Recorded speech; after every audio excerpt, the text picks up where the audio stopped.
Modern rice was bred to feed billions, but in the process, we may have bred out the medicine. For centuries, ancient civilizations treated certain rice varieties like remedies for strength, recovery, focus, even survival. Today, we're raiding the forgotten pharmacy of the ancient world, and what we've found is almost unbelievable. Number 5. Kavuni rice, the metabolic guard.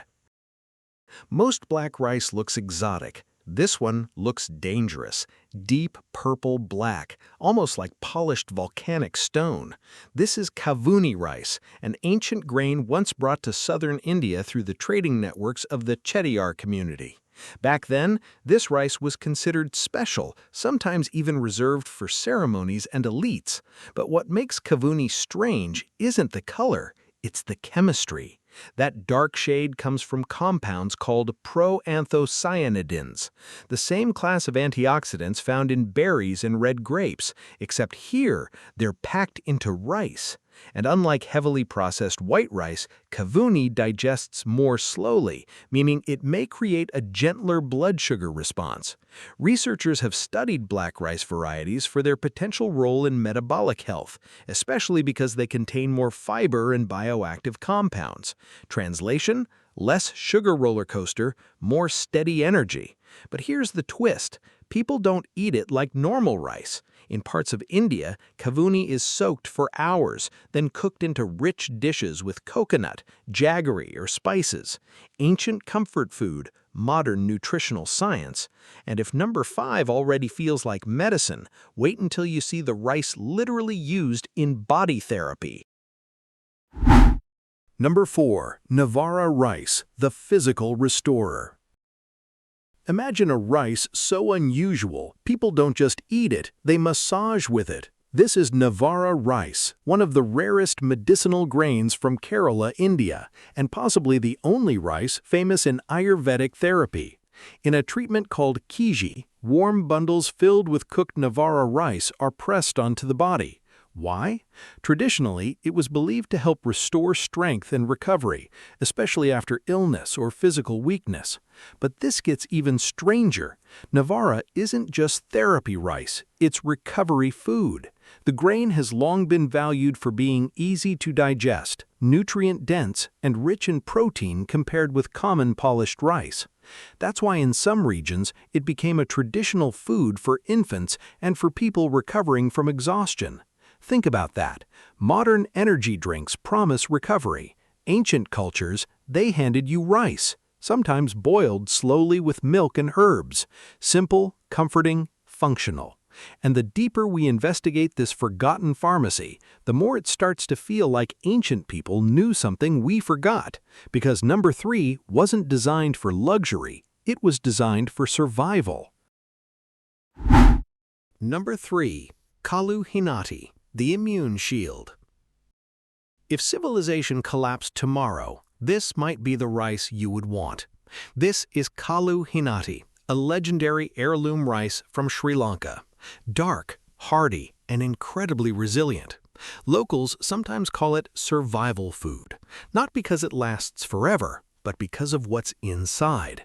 Kalu Heenati contains unusually high levels of important minerals, especially iron and zinc, 2 nutrients heavily involved in immune function, energy, and recovery.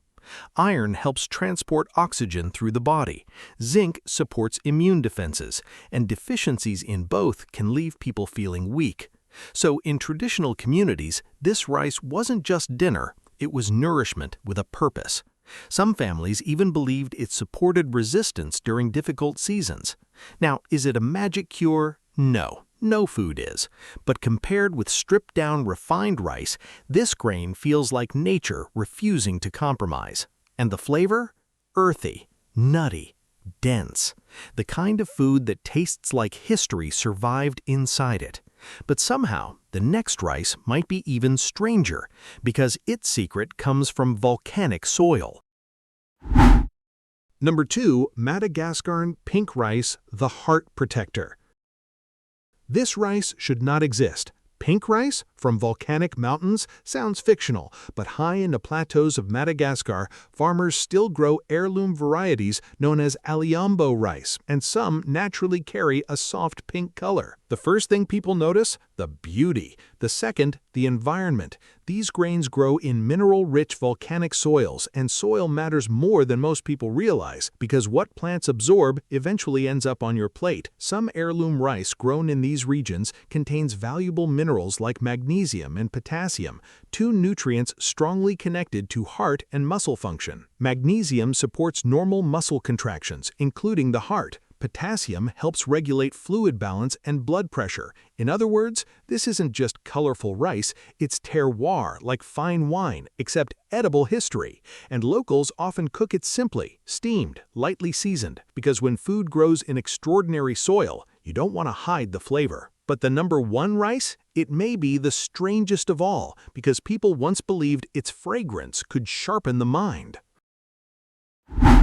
Number 1. Suwandal rice, the cognitive catalyst.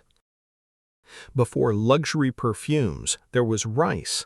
This is Suwandal, one of Sri Lanka's most prized aromatic grains. Its name literally means exquisite fragrance, and according to tradition, it was once served to royalty, not just for taste, but for clarity. Because Suwandal smells different, warm, almost buttery, floral, comforting. The scent comes from a natural compound called 2-acetyl-1-pyrroline, the same molecule responsible for the aroma in premium fragrant rice. And smell matters more than people think. Scientists have long studied how aroma influences mood, memory, and perception. A comforting scent can shape how the brain experiences food. But here's where it gets interesting. Suwandal is also traditionally valued for its relatively gentle energy release compared with heavily processed grains, meaning less dramatic sugar crash, more stable fuel, especially useful for long days of work or deep concentration. Think about how strange this is.